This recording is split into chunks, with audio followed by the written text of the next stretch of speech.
Magandang araw at gabi sa lahat. Tawagin niyo na lang ako sa pangalang Danica.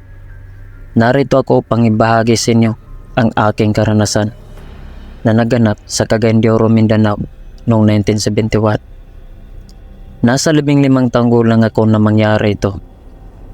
At sa mga panahong ito, iilan lamang ang naninirahan sa aming lugar. Sa tapat namin ay may maliit na konkretong bahay na may karatula sa pinto nito na nagpapahiwatig na ang bahay ay binibenta. Umalis na kasi ang may-ari nito dahil nakapag-asawa raw ng mayaman. Pero ilang buwan nang lumipas, may bagong lumipat sa bahay na ito. 2 dalaga na pawang magaganda. Sa tansya ko ay nasa 20 pataas ang edad nila. Pero bihira lang silang lumabas ng bahay, maliban lang kung may kailangan silang bilhin. Hindi rin sila mahilig makipag-usap o makihalubilo sa mga tao. Ngunit may mga pagkakataon nakikita ko silang lumalabas sa gabi na may dalang malaking sako. Pero hindi ko na lang pinansin dahil iniisip ko baka may pinagkakabalahan lang sila. Pero hindi ko inaasahan na darating pala ang panahon na may masasaksihan akong nakakatakot sa harap mismo ng aming bahay. Isang gabi, bigla akong nagising dahil sa ingay ng aso namin. Dahil dito ay bumangon ako at nagtungo sa bintana upang tingnan kung may tao ba sa labas. Pero hindi ko na ito binuksan kasi may maliit naman itong butas na kasya lang ang isang mata ng tao. Nang tumingin ako, bigla kong kinilabutan nang makita ko ang 2 babae na dahan-dahang pumasok sa kanilang bahay na may bitbit na dugo ang sako. At napansin ko na parang may kung anong gumagalaw sa loob. Kaya kinabukasan, agad kong ipinalam sa aking mga magulang ang lahat ng nakita ko kagabi. Pero nag-alinlangan silang maniwala sa akin dahil sabi pa nila baka imahinasyon ko lang ang aking nakita kagabi. Kaya hindi ko na lang sila pinilit na maniwala. Pero makalipas ang ilang araw, may kumakalat na tsismis sa aming nayon. May isang lamay raw ang inatake ng aswang sa kalapit na baryo. Ang bangkay ay pinalitan raw ng puno ng saging. Noong una, hindi kami naniniwala dahil baka kwento-kwento lang yon ng mga tao. Ngunit pagkaraan ng ilang linggo, isa pang masamang balita ang dumating sa aming nayon na muling umatake ang mga aswang sa isang lamay. Ngunit sa pagkakataong ito, nangyari ito sa ibang barangay naman. Ayon sa isang binata na kamag-anak ng namatay, mga bandang 10:00 ng gabi, nung umalis na raw ang mga nakiramay, may dumating daw na 2 babae na nakasuot na mahabang puting damit. Tinanong niya ang mga ito kung anong kailangan nila.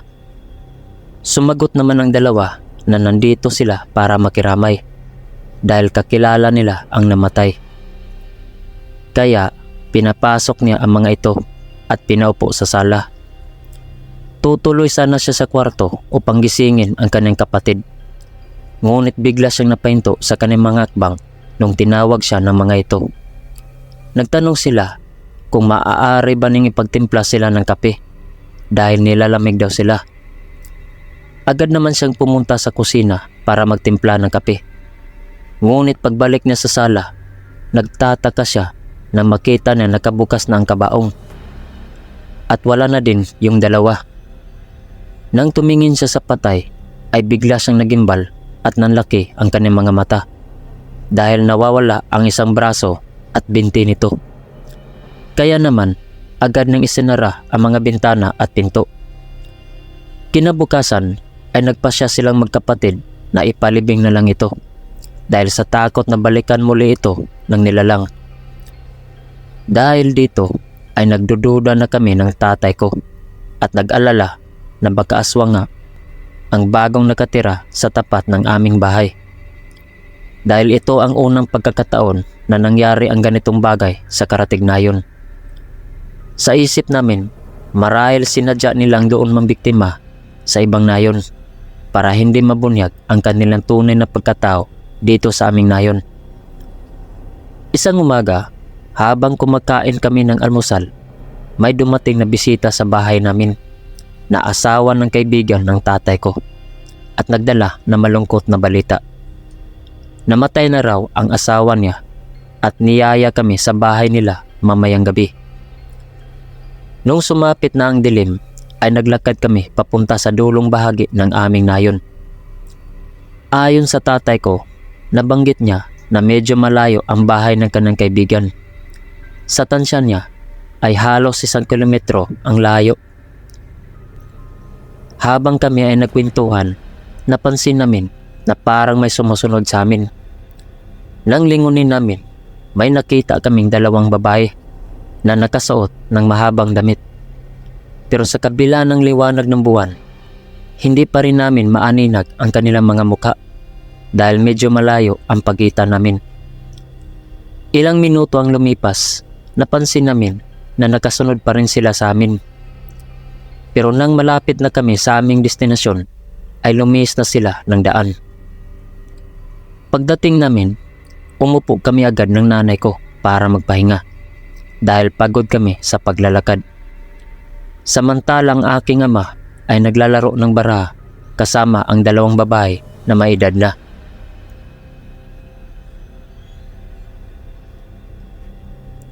Maya-maya ay nagpasya kong lumabas ng bahay dahil ang init ng pakiramdam ko sa loob.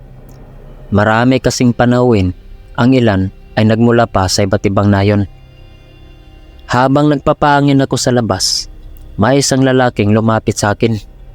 Nakasombrero ito at may dalang bag. Nagtanong ito kung kilala ko ba raw ang nakatira sa bahay na yan. Sumagot naman ako na kaibigan ng tatay ko ang nakatira dito. Kaya pinayuhan niya ko na mag-ingat dahil may 2 nakapasok daw sa bahay na yan na hindi pangkaraniwang tao. Mamaya makikita ko raw. Dahil sa sinabi niya, ay agad akong pumasok sa bahay dahil malakas ang kutob ko sa taong yon.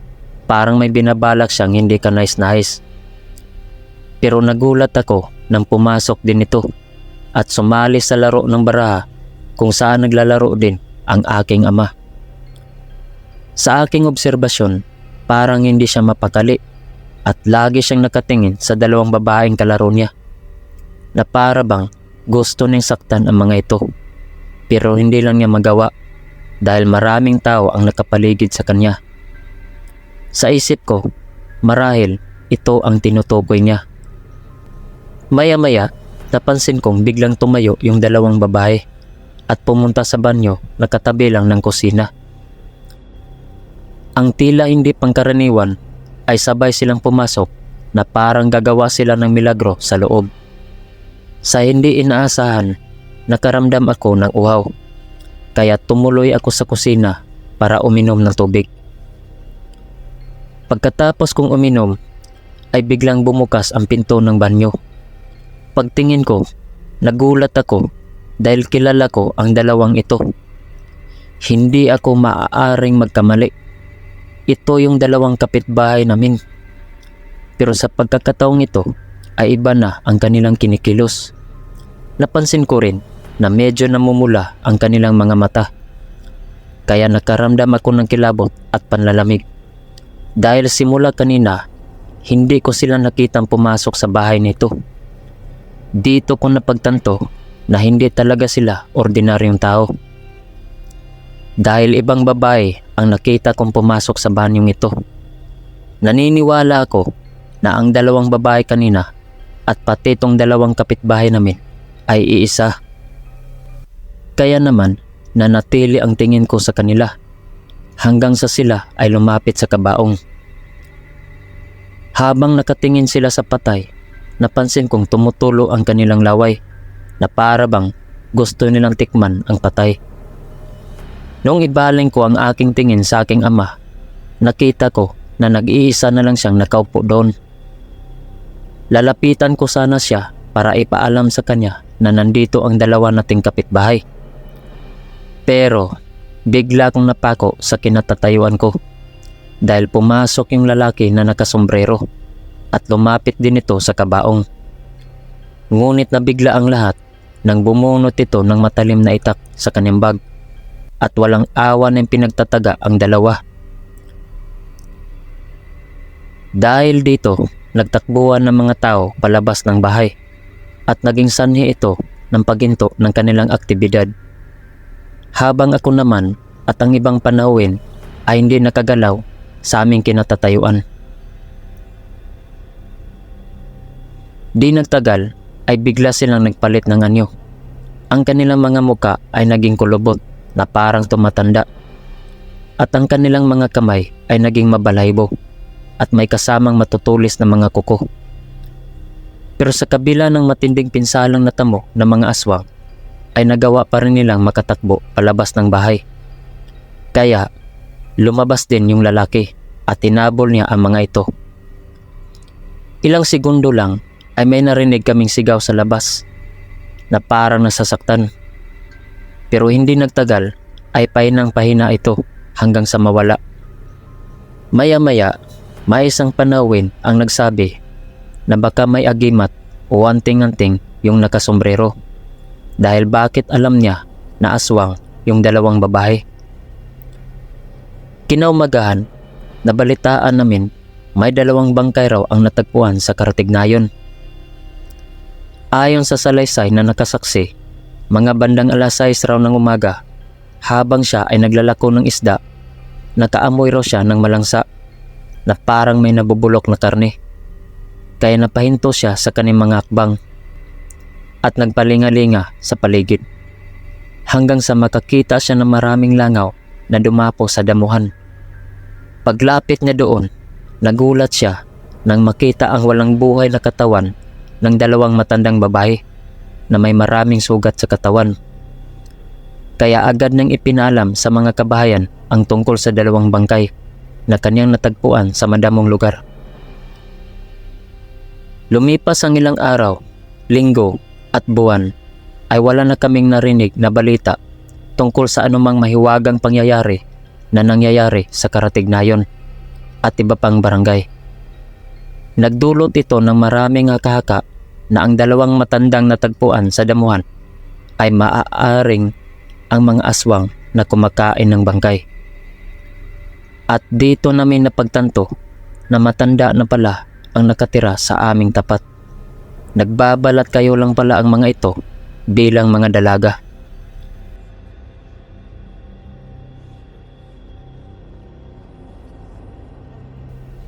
At dito nagtatapos ang aking kwento. Maraming salamat sa pakikinig. Kung nagustuhan niyo ang kwentong ito, maaari kayong mag-comment sa ibaba at mag-subscribe sa aking channel. Maraming salamat.